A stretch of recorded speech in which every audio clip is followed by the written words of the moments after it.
All right, we're ready to go, guys.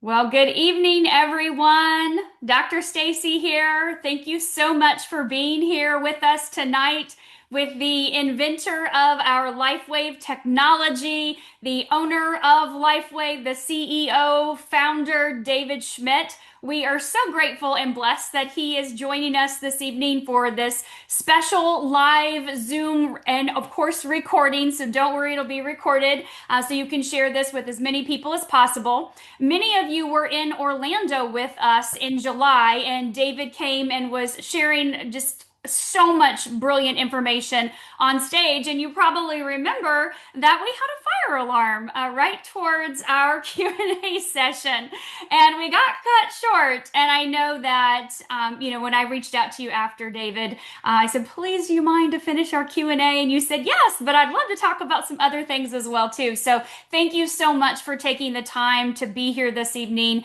and pouring into our community. Oh, absolutely, Dr. Stacy. Thanks for having me and really looking forward to this. And of course, now we get the benefit of doing this after the trip to Denmark. So we have a lot to talk about. And of course, we have conference coming up. So there's a lot going on. Absolutely, absolutely. So I do definitely want to get to conference and I want to get to Denmark. But let's just take us back a little bit, if you don't mind. We were actually in a deep discussion talking about X39, and of course, a lot's happened since then. So I'm going to jog your memory. I was asking you a question in regards to people's concerns with the X39. We know we're elevating GHK.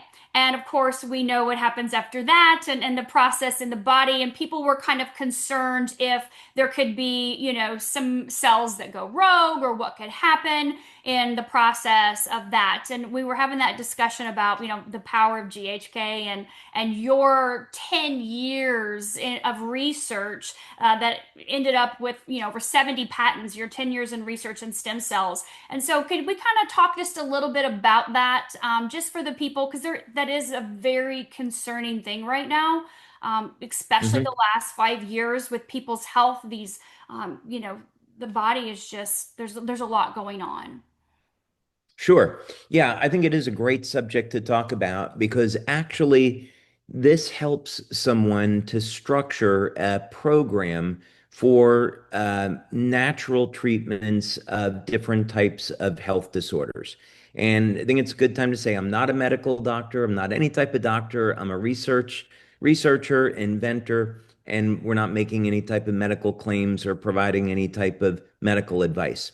But what I mean by this is that when we understand the root cause of disease, and let's use cancer as an example, then we can structure a therapy program that's actually going to be efficacious and not harmful to the body.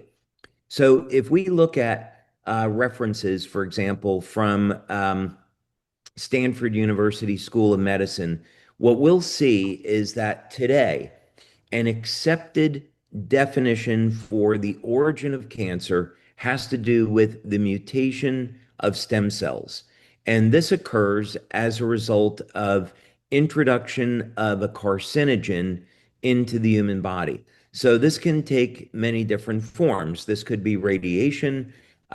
This could be some type of synthetic material like a pesticide, or it could be a heavy metal, could be tobacco, pick kind of your poison here. Mhm. But it's some type of poison that mutates the stem cell, and then this turns the natural stem cell into a cancer cell. So knowing this, then it should become obvious that one of the things that someone with cancer would want to do is detoxify the body and get rid of this chemical.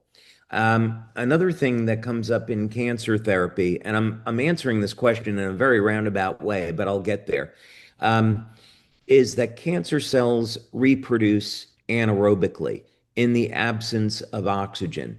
So, this is why oxygen therapies have been around for decades and why many of the regulatory bodies and pharmaceutical companies don't like oxygen therapies because they're very inexpensive and also they're very effective. So when we're talking about oxygen therapies, ozone therapy, where you remove blood from the body, about 200 milliliters, inject it with medical grade ozone gas. This forms ozonide compounds and gets injected back into the blood. And this is highly toxic to cancer cells, but it does not affect any living tissue. And this is important because um, ozone and peroxide are produced by the immune system to kill viruses, bacteria, cancer cells. So, this all said, when we look at naturally occurring compounds in the human body, such as GHK-Cu, carnosine, glutathione, the question is going to be, if we elevate these peptides, will it have any adverse effect? Could it cause cancer or could it cause cancer cells to grow? The evidence is certainly that this does not occur. Copper peptide is known to support the health and function of the immune system. Um, Copper levels of copper peptide increase or decrease with age. They're elevated when people are in their youth, in their 20s. So, what this would mean is that if copper peptide was toxic and increased risk of cancer, we would see people in their teens and 20s getting cancer from elevated levels of copper peptide, but it doesn't happen. It's very similar when we talk about something like testosterone. Um, Many medical doctors are taught that elevated levels of testosterone is going to be a cause of prostate cancer. I've had dinner with Dr. Abe Morgentaler, maybe many, many years ago now from Harvard, and he completely dismissed this idea that there was no relationship between testosterone and prostate cancer. And in fact, there's a number of natural nutrients which we know are very effective at treating prostate cancer, but that's another matter. Glutathione, another great example. Glutathione levels will decline with age, and we know glutathione is a principal part of the immune system, the body's master antioxidant. And so introducing glutathione to the body is only going to support the health and function of the immune system. Now, if someone is getting chemotherapy, um, their oncologist may not want their patient to take glutathione because they feel that it makes the chemotherapy less effective. But that's a separate conversation. So I think we can say that natural compounds in and of themselves are not going to be a cause of cancer. These are known carcinogens that mutate stem cells. Wow, that makes a lot of sense. Thank you for clarifying that. I know we had people that were like, wait, what was he going to say? Are we okay? Are we safe? Of course we know. We have millions of people patching around the globe now over the last 20, almost 21 years. And so we don't have millions of people running around with the patches on, experiencing those adverse effects, of course. So we know that we see the opposite. So I have a couple Right. questions about X39. So, based on your 10 years in stem cell research in developing the X39, how would you say that it affects the systemic repair prioritizing in the body? So, like, how does the body decide what to repair first once these cells are activated? Is there a set sequence? That is an extremely interesting question. So, first, we want to look at um, the fundamental control mechanisms within the human body, and that's ultimately going to be light. So Becker was the one, I think, was probably the first one to say that it's going to be the electrical or energetic fields of the body that are going to control the biochemistry. So when we're looking at how to structure a plan that's going to work for us, That's going to include, of course, diet, exercise, proper rest, hydration. We want to take care of uh, the biochemistry with proper nutrition and supplementation. We have to get enough protein if we want to build muscle. We want to make hormones, repair tissue, have enough protein for collagen so we have healthy skin. We need those building blocks, but it is the energetic system in the body. It's going to be the nervous system, the electromagnetic pulses, the biophotons that are going to act as signaling mechanisms in the body. This initiates and directs how the biochemistry is going to do what it does. So both of them have to work in harmony. So the Lifewave patches, of course, are going to stimulate the skin with light and act as a communication channel to elevate copper peptide. So that's the fundamental mechanism. From there, we know that one of the things that copper peptide will do is activate the P63 gene, and this will cause mobilization of stem cells. There's also some very interesting research that looks at copper peptide as a Yamanaka factor. And this is interesting because what it means is that if we take the stem cells that are located in the skin and we apply a Yamanaka factor, we apply copper peptide, it will revert the skin stem cell, which is a differentiated stem cell, back into a pluripotent stem cell. This goes into the bloodstream and increases the number of circulating stem cells. Now, in terms of what is the sequence of events that occurs to repair the body, that is a somewhat easy and difficult question to answer. First, for each individual, it's going to depend on their age, their general health, what they're doing to take care of their health, and also what level of injuries are we talking about? Are these some minor aches and pains? Is it rheumatoid arthritis? Is it going to be something systemic, degenerative condition? So each person's individual status is going to matter. One of the factors that drives this is mitochondrial function. So the better that we support the health and the vitality of our mitochondria, the more energy that we have to drive protein synthesis, and protein synthesis is ultimately going to be driving repair. When we talk about the injury itself, um, if we walk through the steps of how an injury actually occurs, let's say someone slams their knee against a wall. My wife Christina and I, we were talking about this today. She will concede that I have excellent strength and stamina and poor balance, and she's the queen of balance. She can stand on one leg forever, but I've got her on strength and cardio. So we try to complement one another. So let's say I was walking along and I slammed my knee into a wall. Well, that injury is first going to create some oxidative stress. And the oxidative stress we normally think of it as a bad thing, but it's a good thing because it's going to suppress the formation of bacteria. It helps to prevent an infection. The oxidative stress then acts as signaling molecules to bring in inflammatory cytokines. The inflammatory cytokines, again, which we tend to think of as a bad thing, that is going to break down the damaged tissue and make way for repair.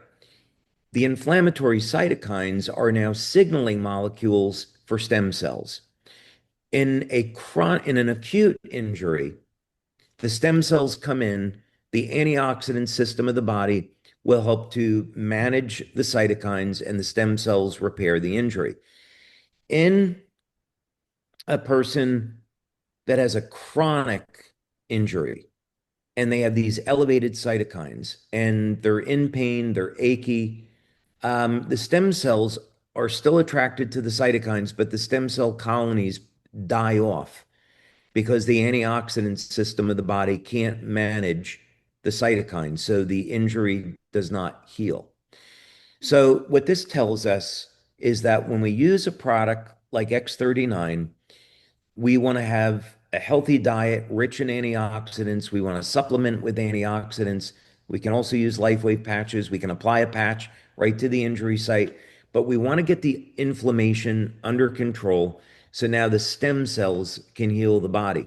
Sometimes it's very simple. Sometimes it would be people including extra virgin organic olive oil in their diet, which is a wonderful natural anti-inflammatory, which has amazing longevity effects, as well as other benefits. Curcumin, those natural herbs, using Celergize, which has cyanothox, N-acetylcysteine, beta-alanine, including a nice spectrum of different antioxidants that will act as anti-inflammatories, manage that, and now the stem cells can do their job. And what about adding the Eon patch? Would that be beneficial for the inflammation? Well, that's my favorite combo. That would be my favorite combo, X39 back of the neck and the Eon patch or the glutathione patch at the site of injury. We can also look at, in the case of, I'll just mention this because it's so common, many times people have a problem with their joints where it's a degenerative condition and they don't have enough cartilage. And many years ago, I'd spoken with Dr. Bernd Friedlander about this, and he had been doing some interesting research, which was completely contrary to the state of the art at the time. So, orthopedic surgeons are taught that once you lose your cartilage, there's nothing you can do and you need a knee replacement. And that's not completely true. Orthopedic surgeons aren't lying to us. It's just that they weren't taught any better, and I think clinical research hadn't really caught up. But as a practical matter, what's been found is that both vitamin C and glutathione act as triggers for regenerating cartilage. So the same rules apply. With the patches, people could apply X39 behind the neck. They could, let's say in the case of a knee, they could put the glutathione patch on the outside of the knee, the Eon patch on the inside of the knee, parallel. This is going to help to manage inflammation and create a trigger for regrowing cartilage. Now, this is to say that it would be wise for a person to supplement with collagen, make sure they're getting adequate protein so they can build the cartilage. And I'd also recommend vitamin C, 1,000 or 2,000 milligrams a day. But this is just to say that the body has these amazing ways to heal and repair if we can get the inflammation under control and we have the right signaling mechanisms. Perfect. That makes perfect sense. So let's shift gear just a little bit. You drank a glass of water. So let's talk a little bit about the X20, which of course you have already pre-launched that machine last month. We know senior presidentials, executives, and now our senior directors are actually receiving their emails. So we have hundreds and hundreds of people around the United States that are receiving their machines and are so excited. And of course, we have an FAQ. And so we're not going to go over the FAQ. That is in the chat. And my co-hosts are going to drop that in the chat again. If you didn't see the FAQ, it's 11 pages, very thorough, lots of great information. But we do have some questions just in regards to a couple things with the machine. So first off, you did mention in the FAQ the types of water to put into the machine. And it said not to put alkaline. And of course, we know we have the Kangen machine out there, and we have a lot of people that utilize that, or they utilize some other type of alkaline water or hydrogen water bottle or machine. So why, they just want to know why to not put alkaline water into the X20 water machine. Yeah, the answer is actually really simple. We haven't tested alkaline water with our filter system. If we were to bypass the filters and then put them into the light processing chambers, we could run that test and it's probably compatible. I wouldn't see that there would really be an issue with it. But we're not certain that alkaline water would be okay for the filtration system. We have two separate filters, as you know, in those machines. So we'd rather go the conservative route and just recommend don't use them because we don't know if it would cause any harm.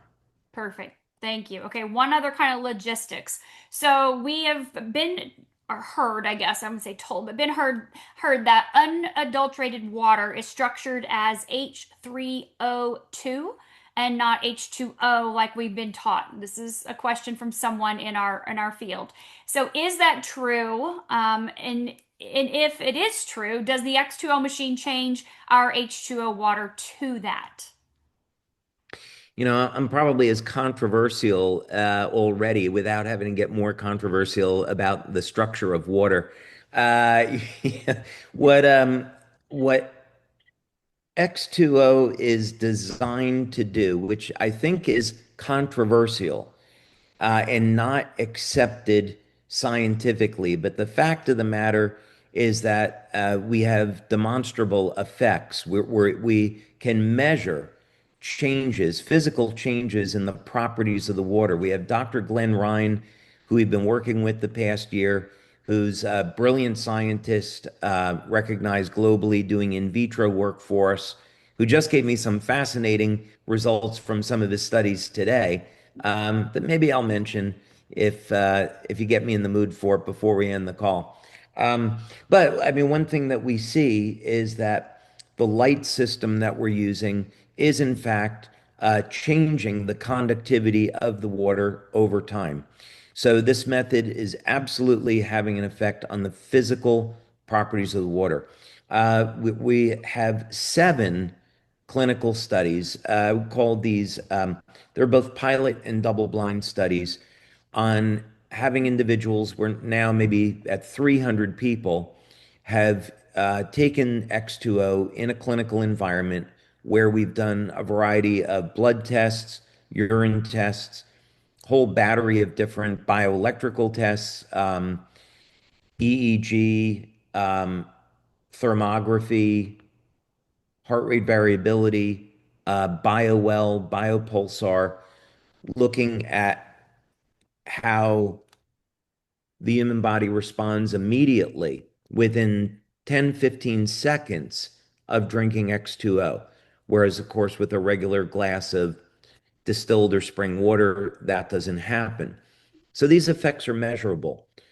So, with respect to the structure, what I would say is when I first started doing these experiments, um, I was utilizing a PEM fuel cell to convert water over into hydrogen and oxygen, and then reassemble the hydrogen and oxygen back into water in the presence of a catalyst using these very specific wavelengths of light arranged in a very specific geometry with the purpose of creating resonant domains between the bonds of the hydrogen and oxygen so photons of light could get trapped in these bonds so that once we would drink the water, the light gets released into the body.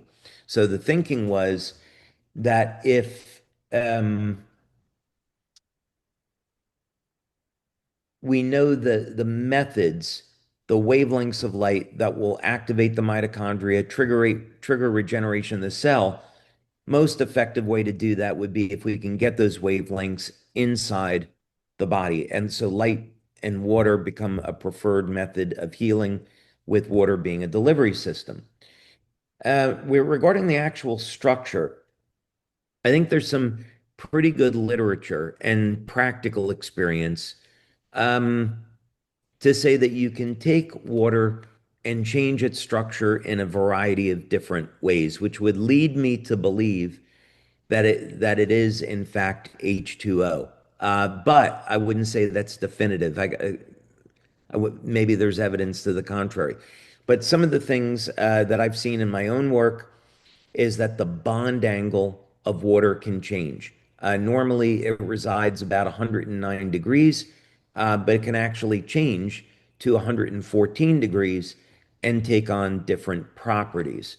There's also many people on this call might be familiar that there's another form called electrically expanded water, which is HHO, and that form of water is a gas and it actually combusts. but it's and releases its energy. But yet it's still a water vapor that's been electrically expanded. Um, but water is it's a fascinating material. I think you could probably study it your entire life and not understand completely all of its secrets. Well, thank you. That is a very thorough answer. Hopefully, that helped some of our audience. So, let's talk a little bit about the people that do have chronic issues. They come to us with complex health problems, and they're wondering with the machine, is it best to start with maybe 8 ounces a day, work their way up to 16, or is there a max limit that someone can drink? We know that it's best on an empty stomach, and I do want you to elaborate on that. Leave it plugged in, charged first thing in the morning. We had discussed that, how powerful that water is. But for someone that's really ill, what's the best recommendation for them? Because a lot of us out here, we're getting our machines, and we know there's so many people in need. We want to do the right thing Yeah, for them. absolutely. So, first, we could say if someone is seriously ill, we could look at this the same way we would look at someone who has, let's say, for the last 10 or 20 years, not eaten properly, not exercised, maybe abused their body with pharmaceuticals, with alcohol, smoking, whatever the case might be. And you want to take that person and say, okay, we're going to put you on a program, and we don't want you to go out and run 10 miles your first day because you'll drop dead. Uh, Walk for 10 or 15 or 20 minutes, whatever you can tolerate reasonably. Let's get your diet in order. Let's get you off of alcohol and drink more water. Let's get your sleep in order, right? So we start to turn them around and change their life gradually over a period of time, especially in an area like exercise, because we don't want to elevate their cortisol, create undue stress, and then have them give up. The same would be true for someone. I don't want to make any medical claims, so I'll stay away from naming a specific disease. But the same would be true with someone that has a serious chronic health condition who probably has a number of challenges with their immune system and also may not and probably doesn't have a history of having the best health habits. Drinking this water, what we see in our studies, it's that it's going to dramatically increase mitochondrial function very rapidly. This will mobilize toxins. And so, someone that is ill could have a propensity to get sick before they feel better. They might feel initially better after the first glass, and then they might start to experience some detox symptoms. We did see this with a number of people that were using this to self-treat for some health conditions, and they took the first glass, they felt better, they went the second day, and then they started feeling worse. I told them to take 1 or 2 days off, which they did. They started to maybe drink half a glass per day and then work their way back up. And after over the course of a week or two, they were drinking a glass a day and then went from there. So I would definitely recommend people be a little bit more on the conservative side if they're ill and they start with less. Um, with many people, drinking the water after 3 o'clock in the afternoon can sometimes keep them awake till 11 o'clock, 12 o'clock at night. They may have a difficulty getting to sleep. For some people, that might be totally fine. But for others, not so good. So each individual situation is going to vary a little bit, but I would say start with 1 glass for the first month, see how you do, and then go from there. Okay. You don't have to drink 8 glasses of X2O per day to get an effect. Our studies are all based around just drinking a single glass per day. And do you plan on doing studies in the future where people are drinking more than one glass, maybe 32 ounces a day or 64 ounces a day? Or do you feel like one is going to be sufficient? That, well, that depends on a number of things. So if I was going to say, what's the ultimate goal here? It's to stop and reverse human aging. And so I'm looking at a number of different species and to understand exactly what's the underlying mechanism. And I think we know a lot today compared to, just even within the past few years. So the type of testing that we're getting ready to do on X20, now that we have the machines and people can put them in their homes and drink the water each day, um, will be to look at gene expression, telomere testing, and mitochondrial function, along with some others like an organic acid test and inflammatory panel. But really, the big ones that we want to understand is, does X20 over a period of time, and it would take, based on prior experience that we've done, prior studies, it's about a minimum of 6 months before you see changes in telomeres, um, going one direction or the other. And we would do the gene panels, the epigenetic testing at the same time.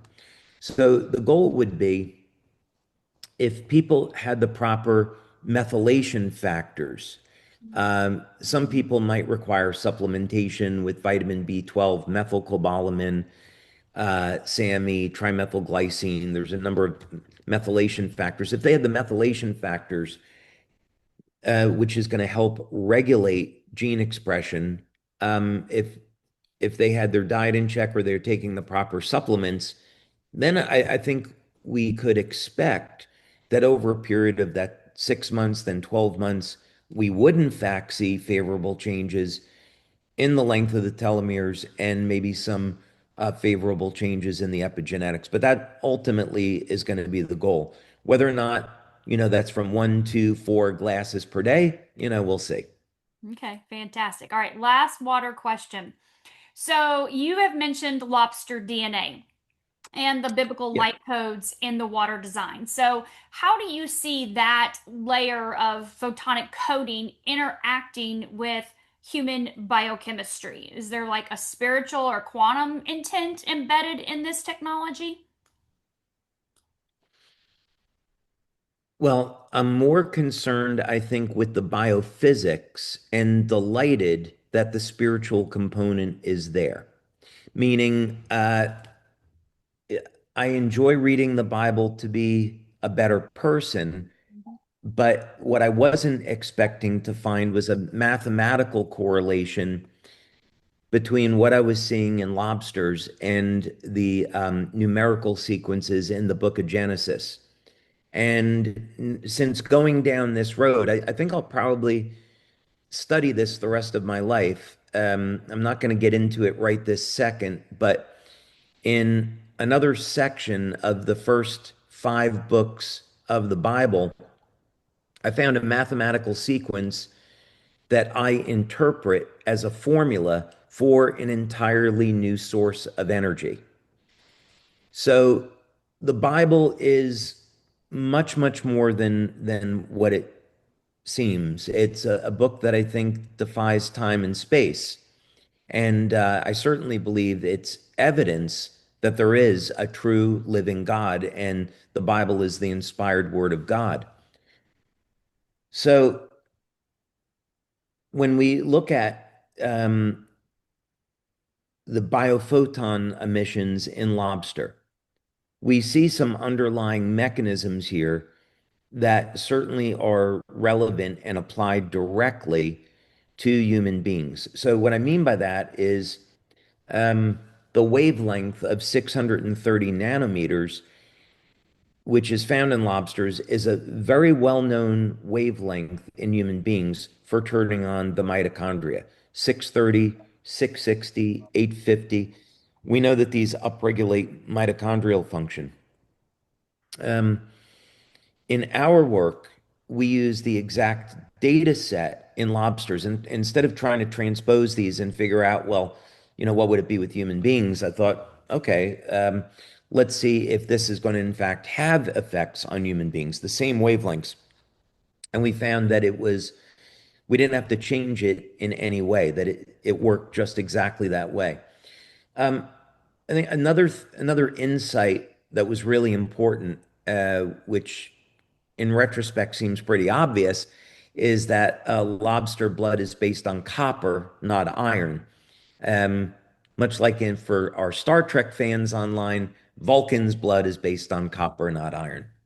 Um, but this is just to say that in human beings, it's inverted, and we see iron in the blood and copper in the skin.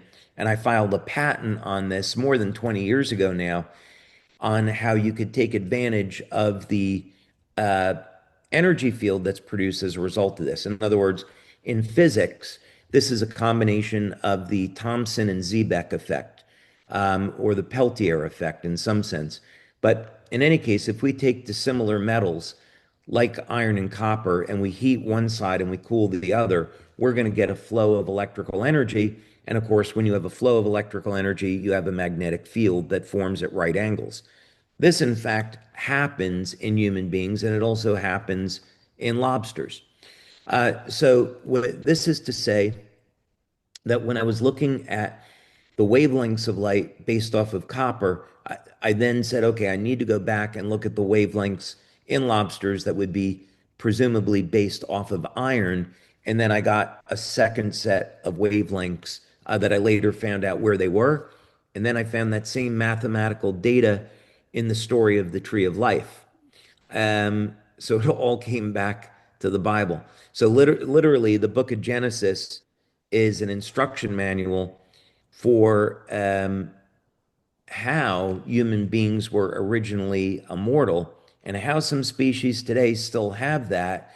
And we may be able to find a path back to biological immortality, which I don't think, by the way, is really the point. I don't think necessarily the goal is to live to be 1,000, uh, as some of the ages in the Bible. I think it's more of if we could have a life where we don't age, and if our lifespan is 100 or 150 or 200, and we never age, and we can be productive and have an amazing, enjoyable life and not have to worry about being sick, I think that's tremendous. That's for me.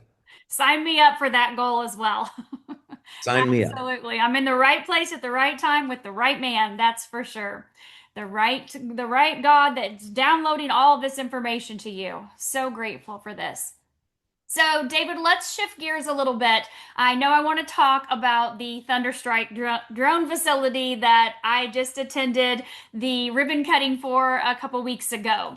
And I would love for you to share because I know it was so hard to go 4 hours without our phones to take any pictures or videos. Every few seconds, I'm going, Yep. oh, I want to take a picture of this. Oh, I need to record that. And we were like sitting on our hands because we had no phones.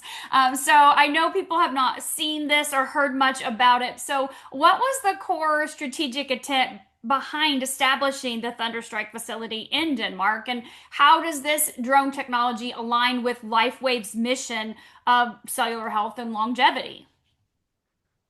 Yeah, so this has been one of these projects where I think you would say you never know in life when God is working in your life and you have things happening, what sometimes seems as something very innocent can turn into something completely else, and incredibly great things can happen.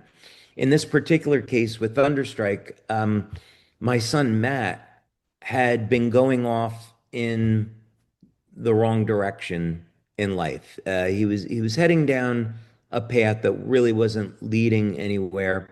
So I was in dialogue with his mom, and I had tried for a couple of years to get him to come and work with me.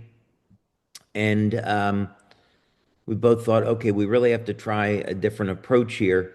And I thought, well, when Matt and I have spent um, when I've spent my birthday, his birthday with him, usually involves something flying. He jumps out of a plane, he takes a paraglider, something like that. So I called him and I said, "Hey, why don't you come to work with me and you and I will work on an aircraft together, something flying." And he's like, "Well, what do you want to do?" And I said, "I don't know, but come down, we'll figure it out." And he said, "Okay." So I got him out of the situation he was in. He came to work and we started thinking about this. So during the 90s, I had been developing power generation equipment for the Navy for emergencies. This was an emergency 75 kilowatt turbine that would go on a nuclear sub and generate power in an emergency. So I went back and I thought about that and said, okay, maybe what we do with this aircraft project is we start with power generation. Maybe we could invent and develop something new for aircraft that would be clean power, clean, abundant power. And that could be something very fun and practical. So as we got to work with it and started to work on the project, it became very evident that there was an enormous opportunity. And one of the other things that was coinciding with this is with Lifewave, we had been donating money for 20 years to the Red Cross, Convoy of Hope, other organizations. And it always took a long time for the money to get to the people that were in need. And that was always very frustrating. So I thought, if we had our own drones that could deliver the patches and medical supplies and provide intelligence to people that were victims of natural disasters, that would be an amazing thing. So maybe that's a business opportunity for these drones. And then, of course, I married an amazing woman who's Danish in Denmark. And I wanted to spend more time in Denmark. So I went to the Danish government and they said, if you want to spend more time in Denmark, you've got three options. The first two was learn Danish, which is like impossible.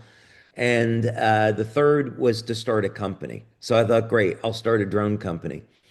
So little did I know at the time, and again, this is, where you have uh, God intervening. What I found was that the largest drone testing center in Europe was in Denmark. Mm. And so I had a meeting with the airport. They welcomed me. The Danish government was amazing, and they helped to facilitate all of this. So it became very clear that we should be building this facility out in Denmark. And what's extraordinary is we've captured because of the technology, it's many, many times more efficient than a car engine. And you've seen this now, so we can talk about that in a minute.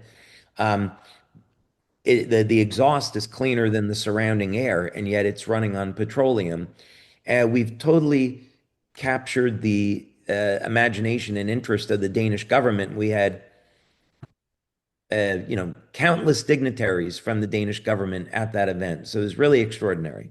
Yes, it was. It was absolutely mind-blowing event, honestly. It was just very surreal to be there and to experience and to see everything you and your son have put together over the last 4 years. I remember standing on stage with the first drone, getting our picture taken at Right. conference, and it was just like, what are we going to do with these things? So could you just share a little bit about your plans with the drones? So everyone kind of has an idea of your humanitarian component with that.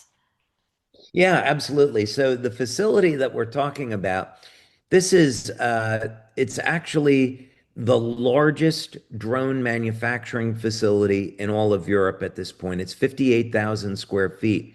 And our drones are have a 15-foot wingspan. They'll carry about 90 pounds worth of payload, and the payload is going to be uh, various cameras, infrared imaging, synthetic aperture radar. So for search and rescue, so let's say we were to launch one out of Orlando. Thankfully, we didn't have a hurricane, a week or two ago, but you certainly know what the problems with these. But let's say, we have a hurricane come through Florida, there's a problem. We could launch one of these drones out of Orlando in conjunction with a group like the Red Cross or the US government. The synthetic aperture radar can look under buildings. And so if someone's been trapped, if a building's been flattened from a hurricane, they can detect if there's anybody under those buildings. Um, the infrared imaging, of course, can spot people if it's at night, and the video is self-explanatory. But these drones will stay in the air more than 40 hours. And it does that with the exhaust being completely clean. Part of our demonstration was to show that in an engine of this size, the CO2 emissions on a regular engine are 78,000 parts per million, and ours were 1,200 parts per million, which was about the same as the ambient air. So that's a nice little trick we figured out how to pull off. So the plan is over the next year, we're going to be setting up, now that the building is done, we're going to be setting up the manufacturing facility. We're going to be going through what's called our SORA testing in Europe to get certified so we can fly these aircraft and then use these for various missions. But the goal is to use these for humanitarian purposes.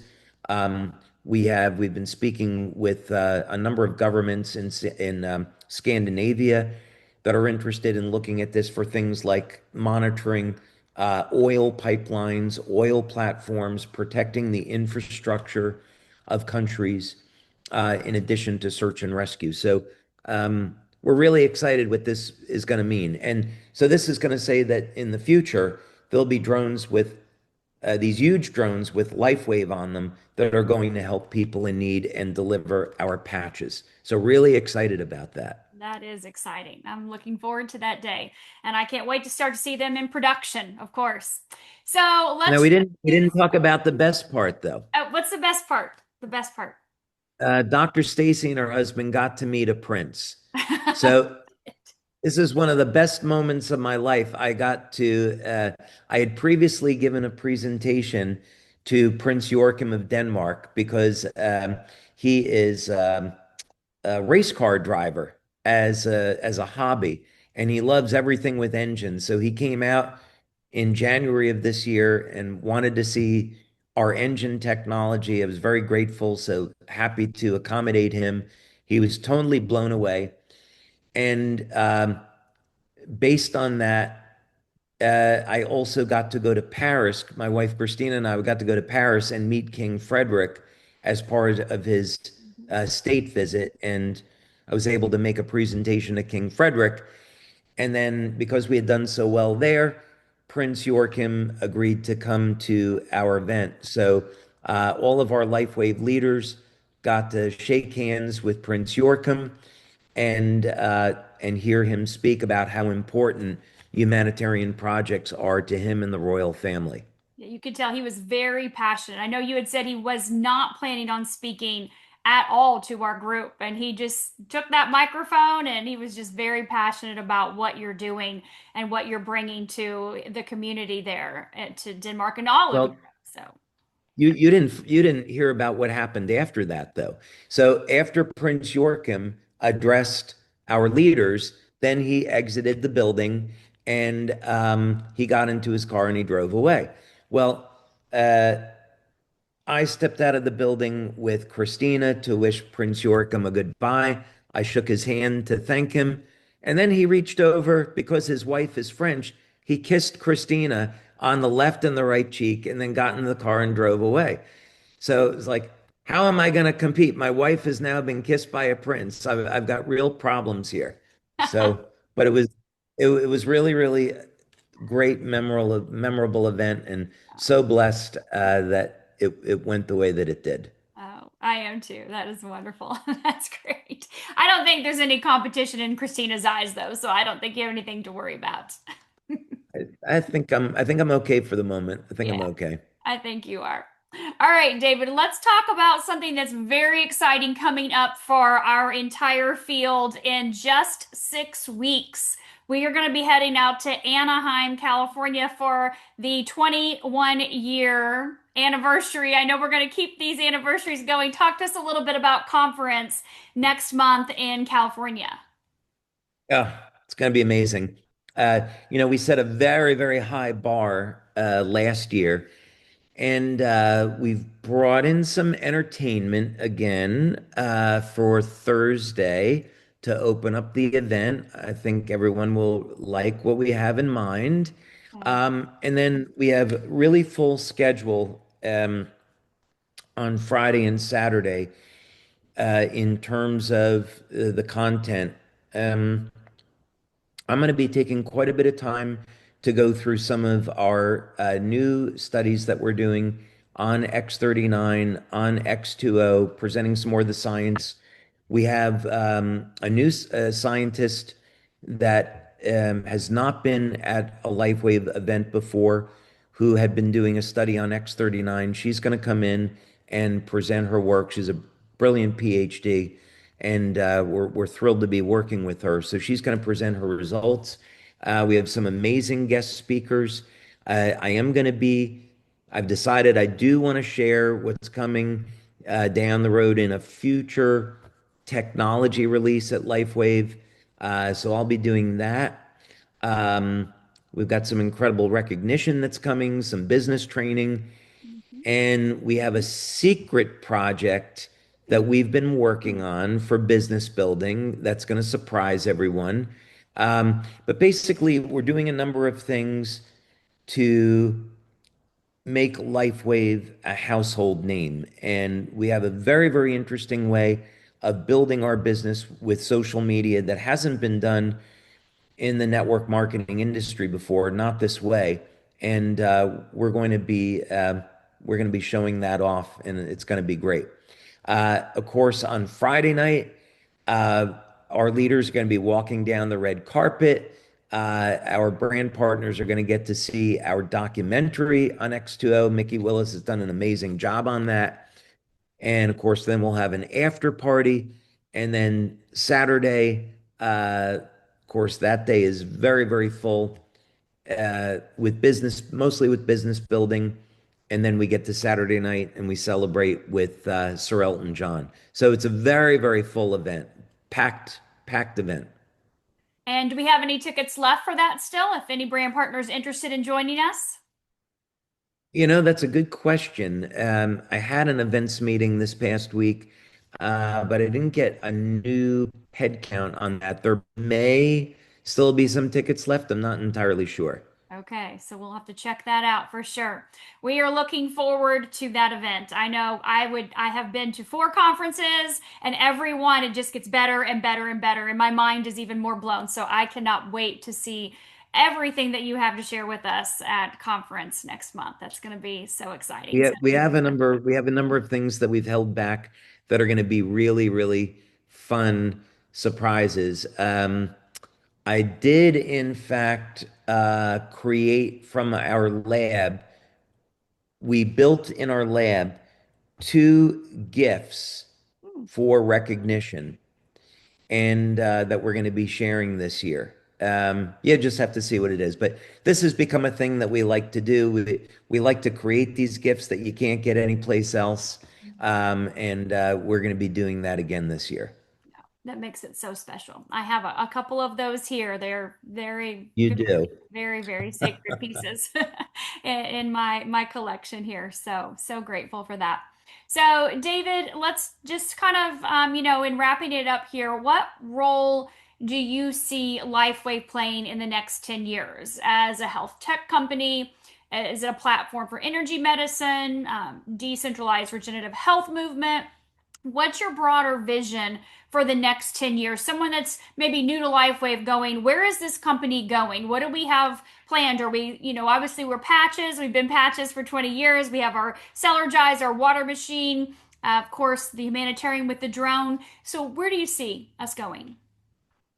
Yeah, we've had a winning formula for the past 20 years that we want to continue to perpetuate, which is basically innovate, develop, patent, manufacture these new technologies that have extraordinary value that you can't get anyplace else, and get those out to market so people can benefit from them, and then give our brand partners an opportunity where they know there's no competition. So we want to continue to repeat this cycle. In terms of applications, um, absolutely, the goal is to continue to develop products based on light therapy technology where we can stop and reverse human aging. That is absolutely the goal. We see this with X39, we see it with X20. We're getting all the indications that this is possible, so we want to keep driving towards that. And that is a worthy goal because it has a number of um, ancillary effects that I think are great for the planet. Um, that's a separate story. We won't go down that road. Um, the other side to this is I want to make Lifewave a generational company. So I think about my own family. I think about the leaders that I have friendly relationships with, and we wouldn't be successful today without the leadership in the company. And so I think about what would be something that I could do to give back to our community as a way of saying thank you for this amazing life. And to me, it's about how can we sustain and perpetuate the business so that we know we're going to have something 10, 20, 30 years from now. So part of what it is that we're doing with the drone is all based around power generation. And it kind of all comes back to that. So you've seen this technology for yourself, and you know that it's basically doing things that are impossible. So the goal would be to take that technology, take it out to market, um, and that will be within a period of about 5 years or so. And this will mean that we'll have an entirely new business opportunity where people can connect this generator to their home, get rid of their electric bill, power their electric vehicle, and generate enough surplus electricity to sell it back to the grid and earn money.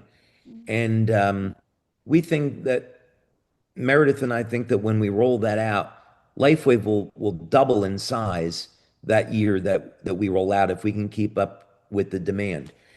So that is what we're planning over the next 5 to 10 years is to come out with new technology that is that we develop ourselves, we patent, we manufacture, exclusive to Lifewave, and continue to turn Lifewave into a generational company. That's the plan. So, with that last word of generational company, there has obviously been a lot happen in the industry this year of multi-level marketing. And I know you and Right. I talked about this, something we wanted to address the audience in Orlando in regards to our company structure that you started with over 20 years ago in the multi-level marketing industry. And with so many upsets this year, how do you see Lifewave in the future as a multi-generational company? Yeah, I look today very much at the relationship between the company and the brand partners as being a marriage, and that it's something sacred, and that it's inconceivable to me that I would look at this great life that I have and all of this success, and it's been built with this partnership, and then to leave the channel is to me it's a highly unethical thing to do. Also, it's a little bit like from a business perspective, we're the fastest growing company in the world in the industry, and we're in the top 25 largest companies in the world. So network marketing is what got us here. So why would we ever change? I also think that network marketing is going to be one of the biggest business models in the world because of AI, both from a positive and negative perspective. What I mean by that is I have a good friend. I've been friends with him for over 40 years. He was my roommate in college. And he and 6,000 other people got laid off from IBM because of AI. So this is a trend that society is taking now. The more sophisticated that AI is getting, we can expect companies to implement this and reduce their workforce to cut costs. Public companies, for sure, will do this where they can. Robotics will make it even worse. So, what that means then is you'll have a lot of people that will need to work, they'll need to earn money, and network marketing is certainly going to be one of the places where they can turn. So, it's a mistake. It's a huge mistake for companies to be leaving the channel. We're at an incredible place in history where we're going to go through the biggest boom that we ever have. So, our job at corporate is to make sure that we're creating structures to support that growth. And with that being the biggest boom and what we have our hands on with your technology, obviously being the biggest boom, it sounds like that's the perfect marriage as well with Lifewave's Absolutely. technology and the channel of multi-level marketing and what's coming in the future for wellness. Yeah, no question about it. I mean, the type of things, I'll talk about this a little bit at conference, but the type of technology that we're looking at is, we've had it in development for a year, has been to use AI to have 24/7 customer service. And we have over 600 employees at corporate. And my mantra to them is none of them will ever lose their job to a computer. They're not going to lose their job to AI. I refuse to do that. So we'll take people in customer service and we'll put them into outbound.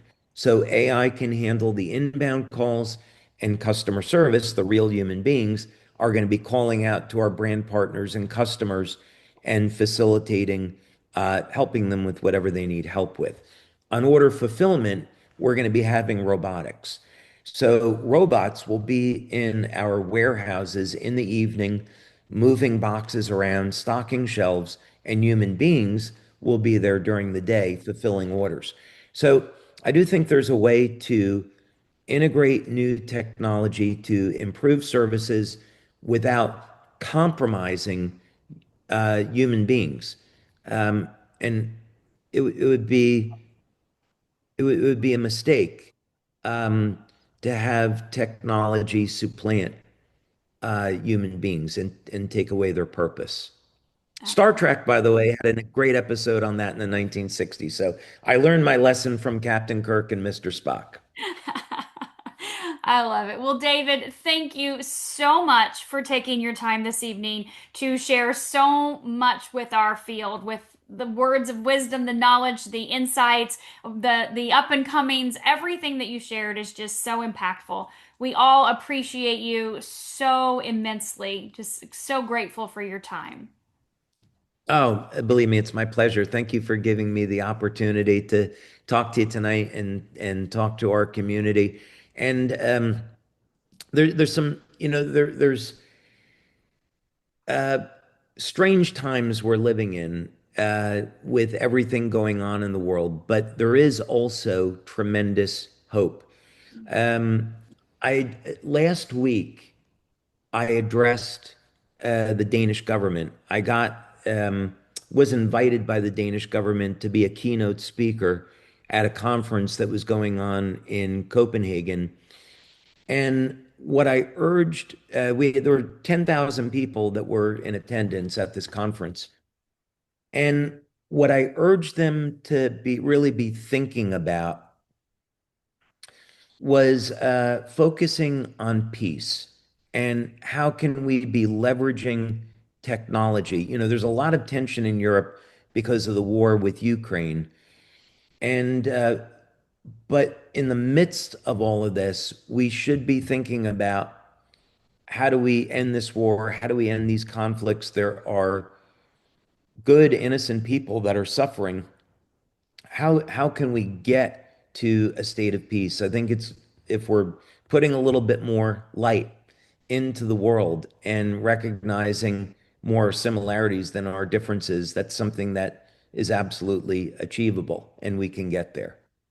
Absolutely. I love that. Thank you, David. Thank you so much. I look forward to Thank seeing you, you, and Dr. Stacy. I know our brand partners look forward to seeing you in a few weeks in Anaheim. So Looking forward to it. thank you, thank you, thank you, as always. Thank you. Have a wonderful night. Thanks, Thank, everybody. thank you all. Have a great evening.